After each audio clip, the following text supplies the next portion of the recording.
আসসালামু আলাইকুম। তো কেমন আছেন আপনারা সবাই? আলহামদুলিল্লাহ, আমি অনেক ভালো আছি।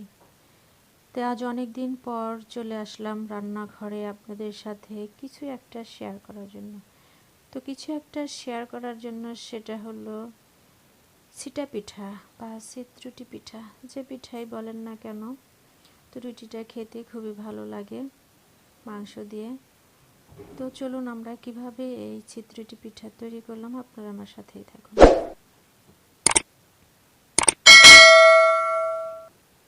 তো আমি প্রথমে এই মাংসটাকে ধুয়ে পরিষ্কার করে নিয়েছি, তারপরে ম্যারিনেট করে এটা রান্না করে নেব। এটা আর আপনাদের সাথে শেয়ার করছি না। তো চিত্রটি পিঠা বানাতে আমি প্রথমে গুঁড়ি নিয়ে নিয়েছি, দিয়ে দিলাম একটু লবণ, তারপরে পানি দিয়ে এটাকে আমি একটু মথে নিয়ে রেখে দেব। প্রায় আধা ঘন্টার মতো ভিজিয়ে রাখবো, এতে করে রুটিটা খুব সফট হবে। তো আমি এখানে আধা ঘন্টা ঢেকে রেখে দেব। তো ফিরে এলাম আমি আধা ঘন্টা পরে। এর মধ্যে এখানে একটা ডিম দিয়ে আমি ভালো মতো এটাকে মিশিয়ে নেব এবং খুব ভালো করে এটাকে মথে নিতে হবে।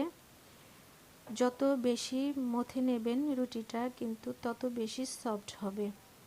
তো এভাবে খুব ভালো করে মথে আমি পানি মিক্স করে নেব। পানি দিয়ে মিশিয়ে একটা গোলা তৈরি করে নেব। তো গোলাটা একটু বেশি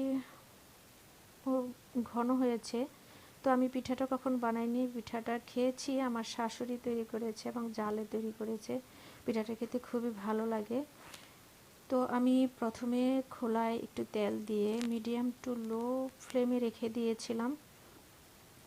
তো এগুলাটা আমি একটু ছিটিয়ে ছিটিয়ে দেবো। ছিটিয়ে ছিটিয়ে দেওয়া মানে এটা ছিটা পিঠা বা চিত্রি পিঠা, যে পিঠাই বলেন।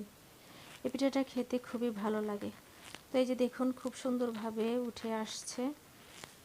এটা প্রত্যেকবারই খোলার ভিতরে কিন্তু তেল দিয়ে ব্রাশ করে নিতে হবে।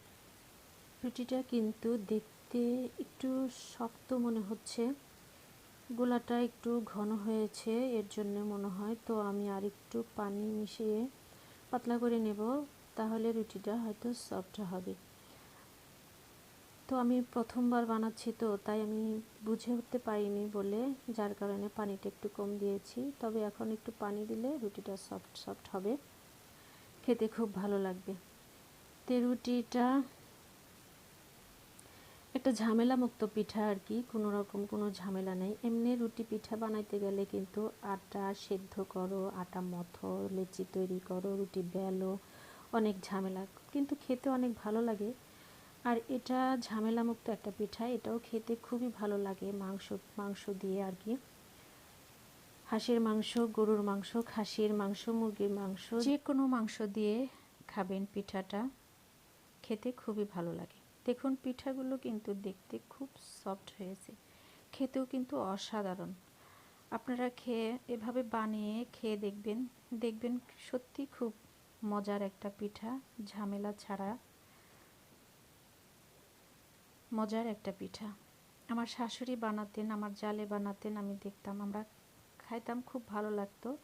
তো আমার পিঠাটা যদি ভালো লাগে তাহলে লাইক, কমেন্ট এবং শেয়ার করে দেবেন এবং আমার পাশে থাকা ছোট্ট বেল আইকনটি অন করে দেবেন। আপনারা সবাই ভালো থাকবেন, সুস্থ থাকবেন। আল্লাহ হাফেজ।